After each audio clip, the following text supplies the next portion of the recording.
The silent stars break. The crystalline spires of Lumeria Prime cast rainbow shadows across High Chancellor Vera's meditation chamber. She floated in the nutrient mist, her translucent body pulsing with the soft bioluminescence that characterized her species. The luminary had mastered the art of existing in perfect harmony with the cosmos. Their cities were grown, not built. Their technology merged seamlessly with the natural world. They had known peace for 10,000 years. Until today. High Chancellor, First Observer Kellen's voice rippled through the mist. The anomaly has consumed the seventh harmonic.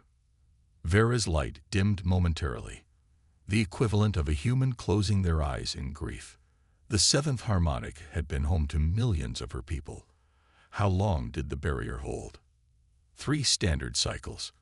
Our quantum shields. Kellen's voice faltered. They had no effect. The anomaly simply absorbed them, grew stronger.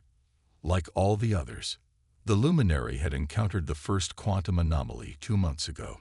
It had appeared without warning at the edge of their space, a tear in reality that consumed everything it touched, converting matter and energy into more of itself.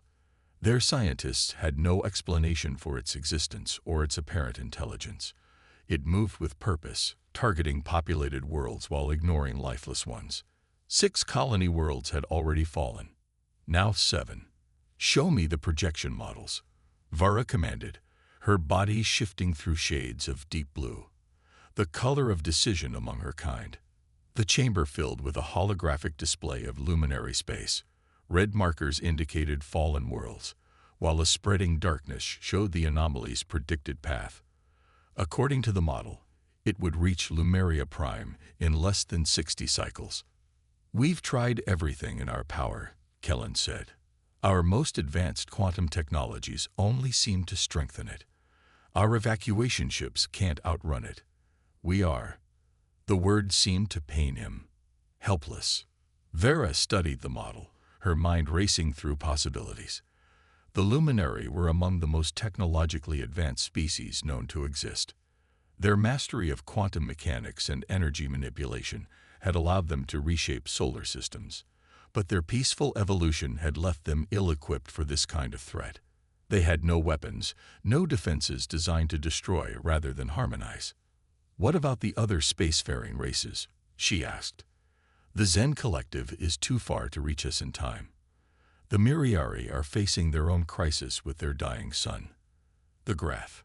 Kellen's lights pulsed with distaste. They offered to help, for a price we cannot pay. Vera felt the weight of 10,000 years of civilization pressing down on her. Somewhere in the vast cosmos, there had to be a species that could help them.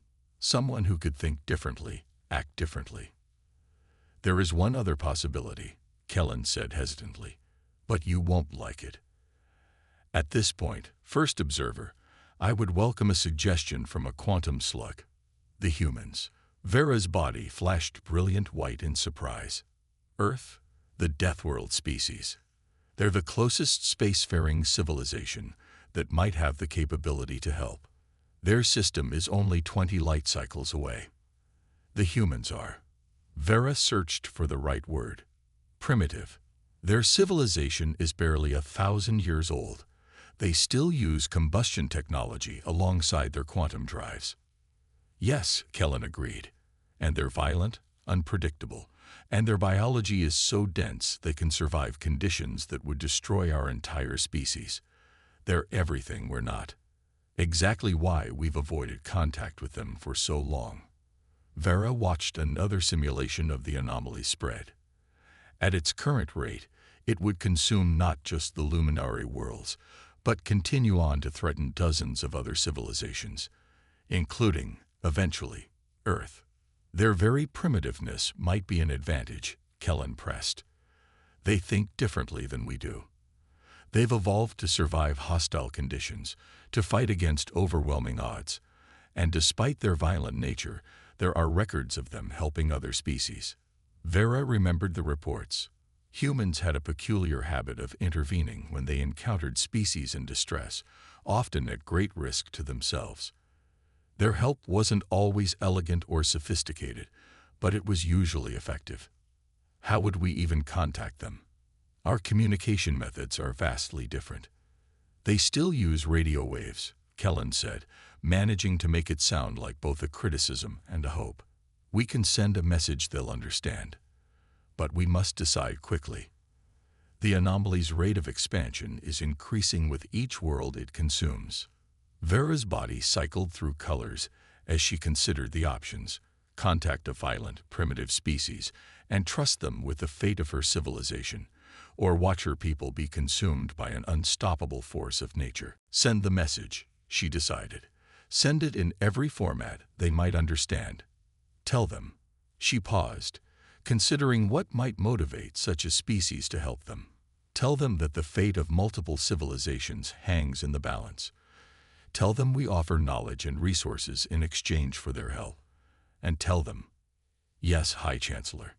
Tell them they'll get to fight something that no one else in the galaxy has been able to defeat. Something tells me that might appeal to them. As the message was prepared and sent, Vera returned to her meditation. The rainbow light playing through her chamber seemed different now. Harder, like the edge of a crystal catching the light just before it shattered. She had just enough time to wonder if she'd made the right choice when the first response came through. It was short, direct, and sent with enough power to be picked up by every receiver in the system. Message received. Humanity accepts the challenge. Coordinates required. Earth Defense Force en route.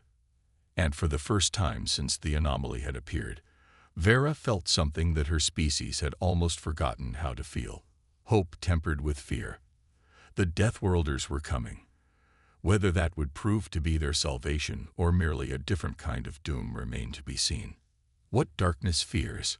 Commander Sarah Chen stood at the viewport of the EDF Hyperion, watching the crystalline structures of Lumeria Prime catch the light of its dying sun. The massive ship had arrived at the edge of luminary space just hours ago, leading a fleet of Earth's most advanced vessels. But despite all their preparation, nothing could have truly prepared them for what they found. Beautiful, Lieutenant James Rodriguez said beside her, in a fragile sort of way. Like soap bubbles in Zero, Chen agreed, then turned to face the holographic representation of High Chancellor Vera floating in the ship's command center.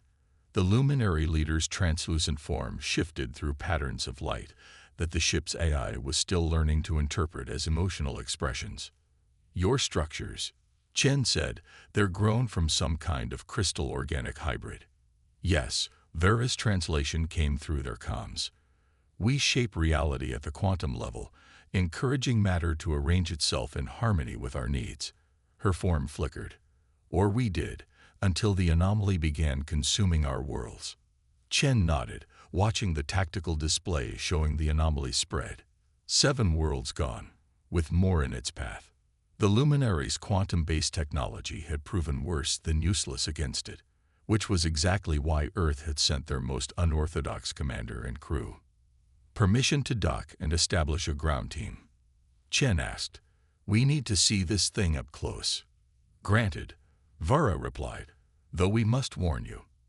Our environment is optimized for our species. The gravity is 1/3 of your Earth standard, and our atmosphere contains elements your biology might find challenging. Chen smiled. With respect, Chancellor, we've brought our own environmental systems. Humanity has a lot of experience dealing with hostile environments. It's practically our specialty.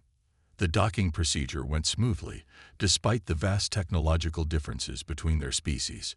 Chen led her team through the airlock. Herself, Rodriguez, Dr. Emily Wong, their quantum physicist, and Major David Kincaid, their tactical specialist. They wore standard EDF environmental suits more out of courtesy to their hosts than necessity. The luminary greeting party waited at a respectful distance, their bodies pulsing with what the translation matrix suggested was a mixture of hope and anxiety. Chen couldn't blame them. To the energy-based luminary, humans must look impossibly dense and solid, like walking blocks of lead. Your ship, one of the luminary scientists observed, their lights shifting to a curious purple. It uses both quantum drives and primitive fusion engines. Redundancy, Kincaid explained, his voice gruff but professional. When one system fails, we like having backups, preferably several. Inefficient, another luminary noted. Reliable, Chen corrected. Sometimes the simplest solution is the most effective. Now, show us what we're up against. The luminary led them to their quantum observatory, a vast chamber where real-time data from across their space was collected and analyzed. The walls themselves seemed to process information, crystal matrices shifting and realigning as new data arrived. Dr. Wang moved immediately to study the displays, her enhanced neural implants helping her process the alien data format. Fascinating, she muttered. It's not just consuming matter and energy. It's rewriting the quantum signature of space itself, like a cancer in reality. Can we get closer? Chen asked. See it in action. The luminary scientists rippled with alarm. The closest observation post was consumed 3 cycles ago. To approach directly would be exactly what we need to do, Chen interrupted. Humanity's greatest advantage isn't our technology or our strength. It's our willingness to do what others consider impossible or foolish. She turned to her team. Dr. Wang, what's the closest we can get while maintaining sensor function? Wang's eyes flickered as she consulted her implants.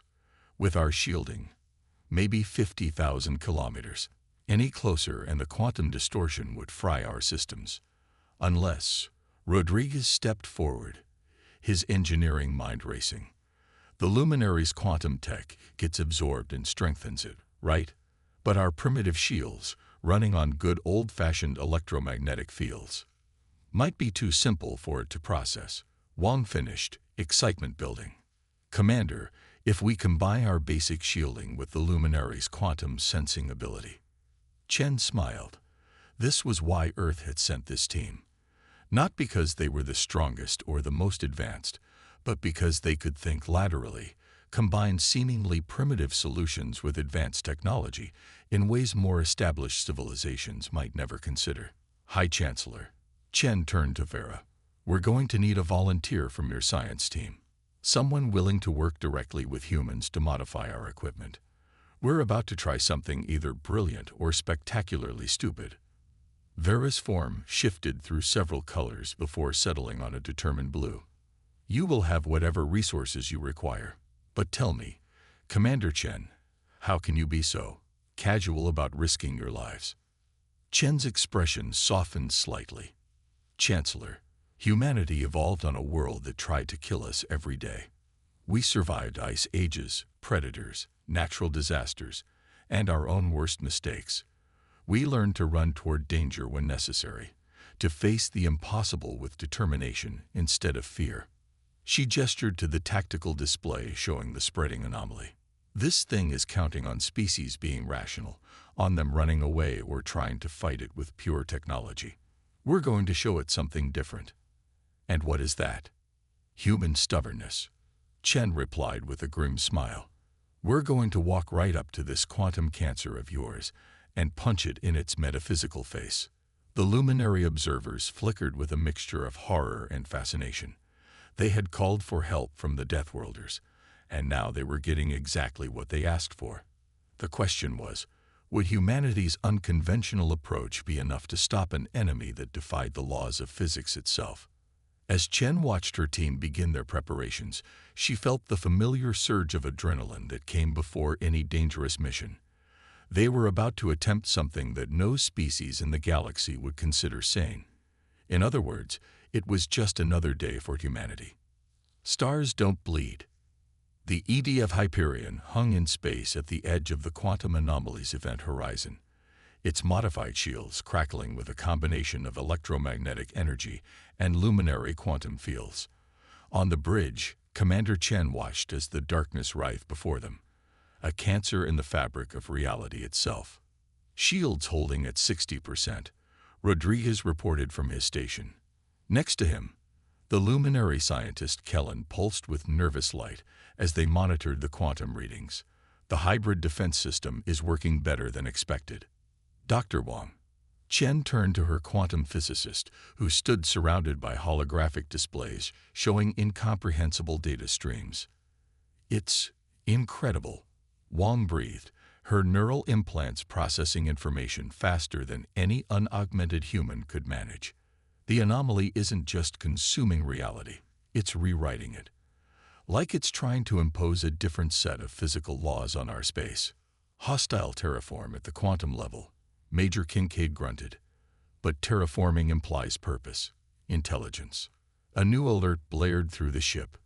Commander. Rodriguez's voice rose with urgency. The anomaly is changing course. It's coming straight for us.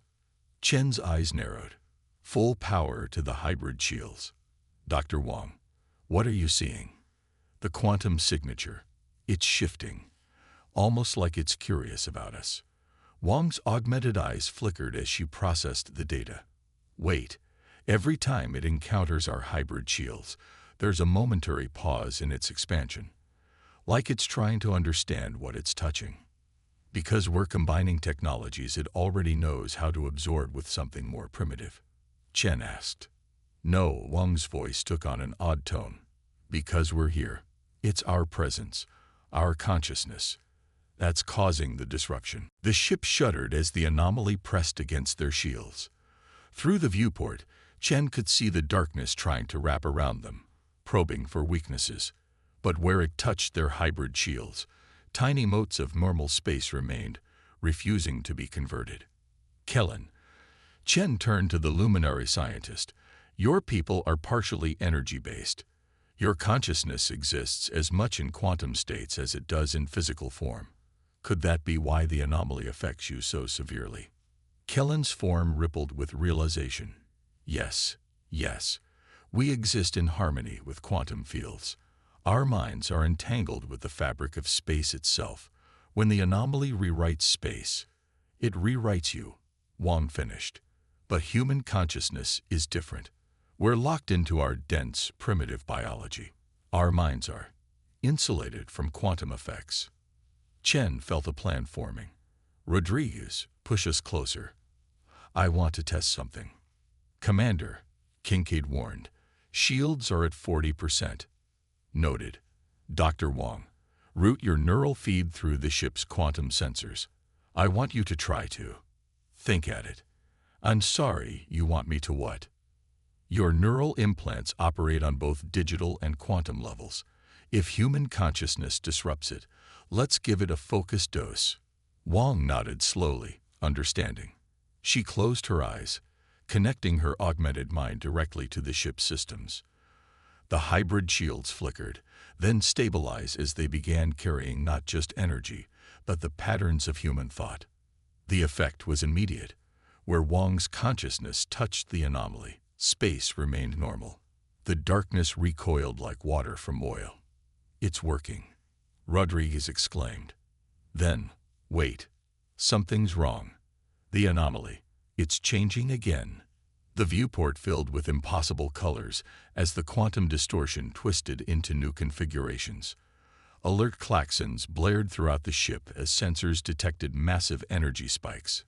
Full reverse, Chen ordered. Get us out of range. The Hyperion's engines roared as they retreated from the anomaly. As they pulled back, they could see what their probe had triggered.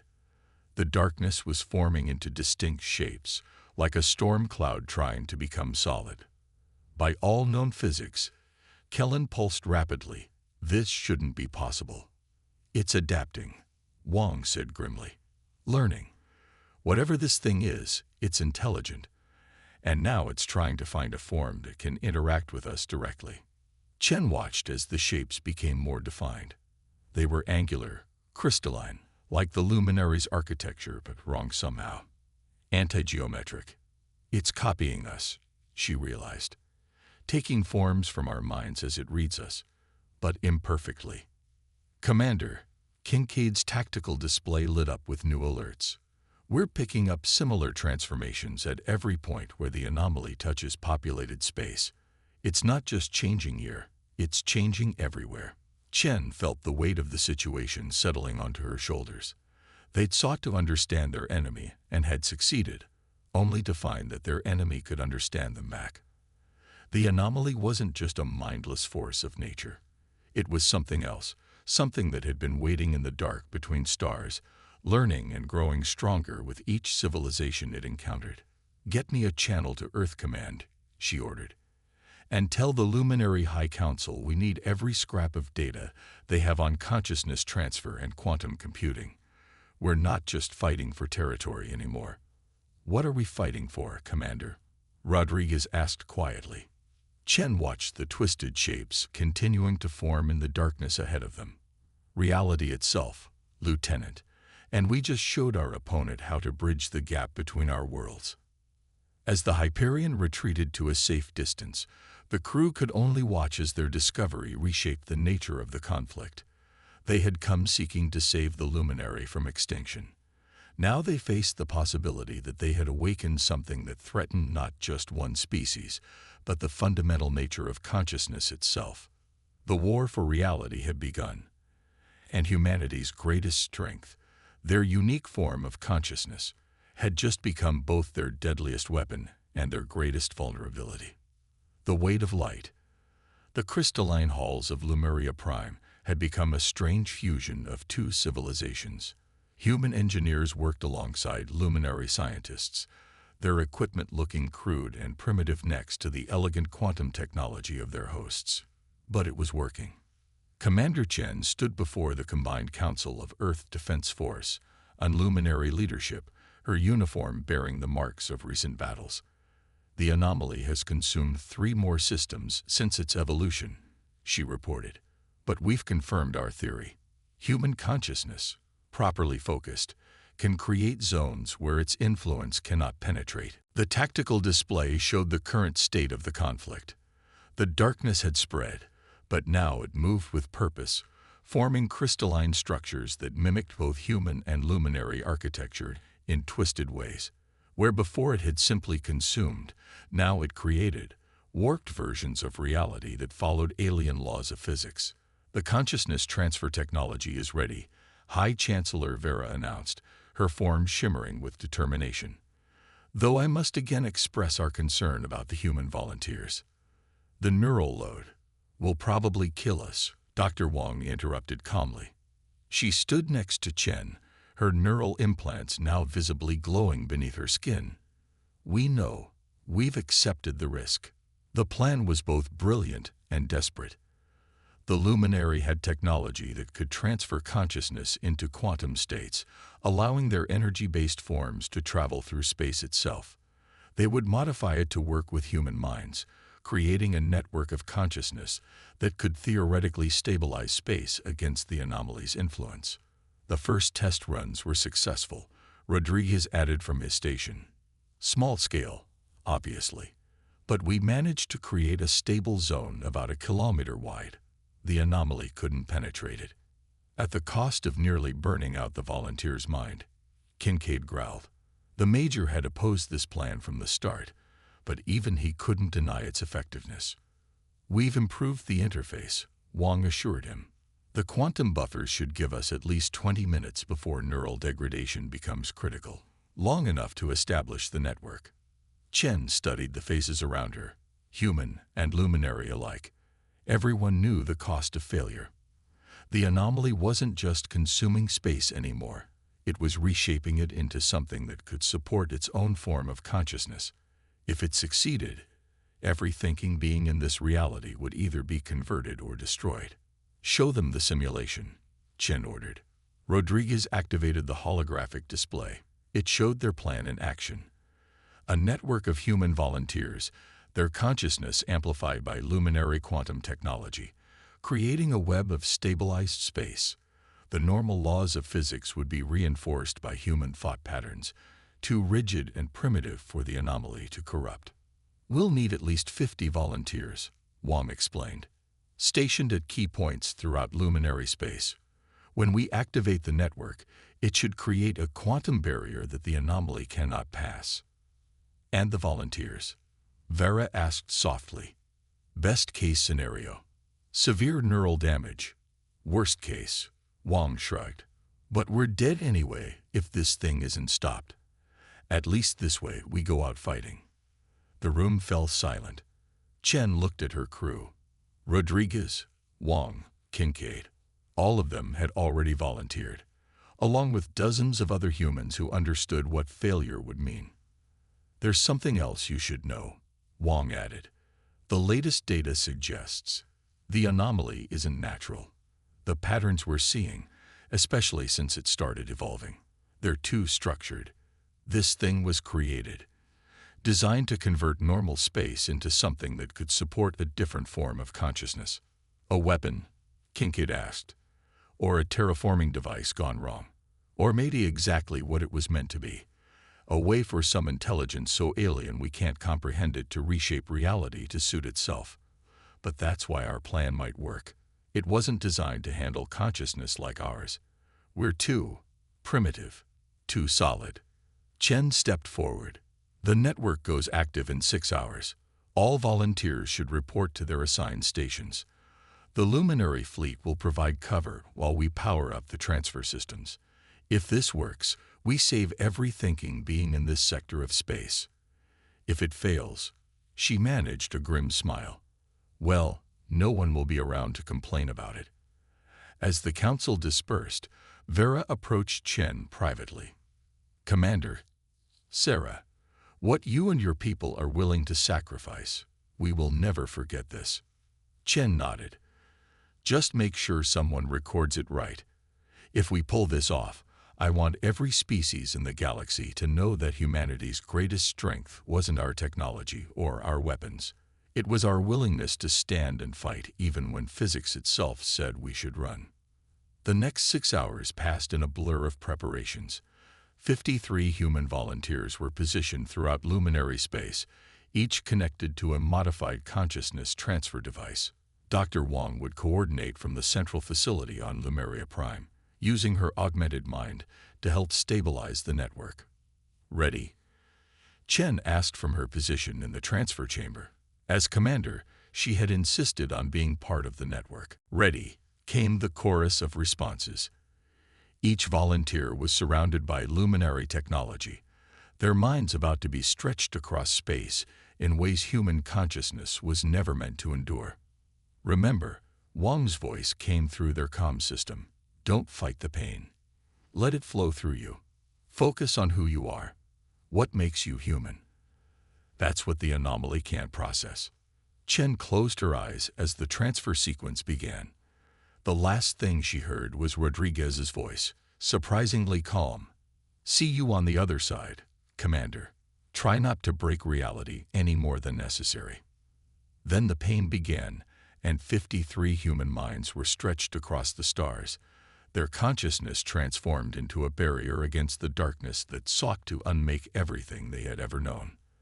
The war for reality entered its final phase, and humanity's greatest weapon wasn't technology or strength or even courage. It was the simple, stubborn refusal of the human mind to be anything other than what it was. Dawn breaks twice. Pain had no meaning anymore. Time had no meaning. Commander Sarah Chen existed as pure consciousness, stretched across light years of space, her mind intertwined with 52 others in a desperate bid to save reality itself. Through the quantum network, she could feel everything. The rigid determination of Major Kincaid, the analytical focus of Dr. Wong, the steady reliability of Rodriguez, and all the others who had volunteered for this impossible mission. Together, they formed a web of pure human thought, anchored by luminary quantum technology. Where their combined consciousness touched space, reality remained stable, resistant to the anomaly's attempt to rewrite the laws of physics. But it wasn't enough. "The network is holding." Wong's thoughts echoed through their shared consciousness, but the anomaly is adapting faster than predicted. Neural degradation accelerating in all subjects. Through their expanded awareness, they could see the darkness pressing against their barrier. It had fully evolved now, forming impossible geometries that hurt to look at, structures that seemed to mock both human and luminary architecture. It was learning, growing, trying to find ways through their defense. 14 minutes until critical neural failure, Rodriguez reported, his thoughts tinged with pain. "We need something more." Chen tried to focus through the agony of having her consciousness stretched across space. The anomaly wasn't just attacking their barrier, it was studying it, learning from it, just as it had learned from every civilization it encountered. Then she understood. It's not trying to destroy us. She pushed the thought through the network. It's trying to understand us. Every civilization it absorbed, it kept their patterns, their knowledge. It's a library, an archive of consciousness. A very aggressive library. Kincaid's thoughts came with a grunt of pain. 12 minutes to neural failure. Through their expanded awareness, Chen could feel the luminary watching, their energy-based forms pulsing with hope and fear. She could feel the anomaly too, its alien patterns trying to make sense of these strange, solid minds that refused to be absorbed and archived. Dr. Wang, Chen called through the network. If this thing is designed to archive consciousness, what happens if we give it too much to process at once? Even through the pain, she could feel Wang's mind racing with calculations. You mean, overload it, but that would require all of us, everything we are. Not just our surface thoughts, but our entire consciousness. Every memory, every emotion, every contradiction that makes us human. That would accelerate neural degradation to critical levels almost instantly, Wang warned. We'd have maybe 30 seconds. Better than the 10 minutes of agony we've got now, Kincaid thought grimly. I vote yes. One by one, the other minds in the network agreed. They were dead anyway. Better to go out on their own terms. Luminary command. Chen projected her thoughts to their allies. When we do this, there will be a moment where both we and the anomaly will be vulnerable. Whatever happens, make it count. She felt their acknowledgement, felt their fleet moving into position with weapons armed. Not their usual elegant quantum technology, but crude fusion bombs built to human specifications. Sometimes the primitive solution was the right one. Ready? She asked the network. Ready, came the chorus of human thoughts. Remember, Wang advised, don't try to fight it. Let everything flow. Every joy, every sorrow, every moment of your life. Let it all pour out at once. Chen took a mental breath. On my mark. Now. 53 human minds opened completely, pouring their entire existence into the quantum network. Every childhood memory, every moment of love and loss, every contradiction and complexity that made them human flooded into the barrier they had created. The effect was immediate. Where before their consciousness had created stable zones in space, now they created chaos. Human thought patterns, illogical, emotional, contradictory, slammed into the anomaly's ordered attempt to archive and understand. It was like trying to archive a hurricane, like trying to catalog chaos itself. Through their shared awareness, they felt the anomaly attempting to process this flood of human consciousness. It tried to find patterns, tried to impose order, but human minds refused to be cataloged so simply. Joy lived next to sorrow. Love contained hatred. Hope and despair existed simultaneously. The complexity overwhelmed its ability to archive and convert. It's working. Wang's thought came with a surge of triumph and agony. The anomaly's pattern is destabilizing. Chen felt her mind beginning to fade as neural degradation reached critical levels. Through the pain, she sent one final command to the luminary fleet. Now. The fleet opened fire, their fusion weapons detonating in space that was already destabilized by the overloaded anomaly. Matter, energy, and consciousness collided in a reality that could no longer maintain coherent physical laws. The universe went white, then black. Then, Chen opened her eyes to find herself floating in a luminary medical chamber. Her body felt wrong, distant somehow, but she was alive. Somehow. Easy, Commander. Rodriguez's voice came from nearby. He looked terrible, with mural burns visible beneath his skin, but he was smiling. You've been out for 3 weeks. The others? She managed to ask. Most survived, though none of us will be winning any mental arithmetic competitions anytime soon. Turns out the Luminary are pretty good at putting human minds back together. They've had lots of practice lately. The anomaly. Gone. When it tried to archive our consciousness dump, it basically got mental indigestion. Add in the fusion detonations, and he shrugged. Let's just say the particular sector of space is going to be interesting to physicists for a very long time. Worth it, Chen decided, trying to sit up. Her body responded sluggishly, like it wasn't quite sure it wanted to take orders from her mind anymore. The luminary thinks so too, Rodriguez grinned. They formally requested permanent diplomatic relations with Earth. Apparently, we've inspired them to reconsider their definition of advanced civilization. Chen smiled despite the effort it took. Because we were willing to sacrifice ourselves. Because we showed them that sometimes the most advanced solution is to think primitively. Their quantum technology, our stubborn human consciousness, and good old-fashioned fusion bombs. Turns out the universe still has room for both elegance and brute force.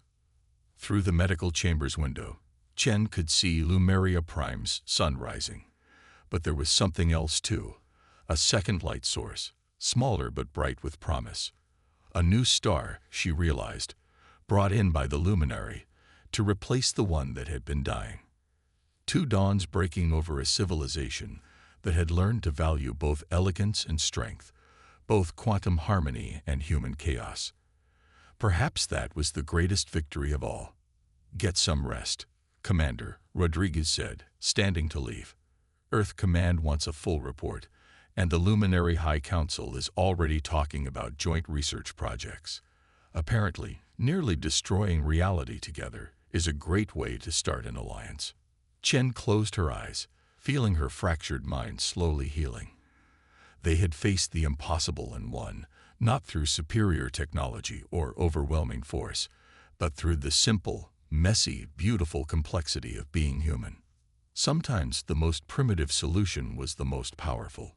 Sometimes the strongest barrier against the darkness was not a wall of energy or a shield of force, but the simple, stubborn determination of the human mind to remain exactly what it was. Dawn broke twice over Lumeria Prime, and in its double light, two civilizations began to learn from each other. The universe, they had discovered, was big enough for both quantum harmony and human chaos, for both elegance and strength. And somewhere in the depths of space, in a sector where physics itself had been broken and remade, the last echoes of human consciousness rippled through the darkness between stars, a reminder that some forces in the universe could neither be archived nor changed, but only accepted in all their beautiful, chaotic complexity.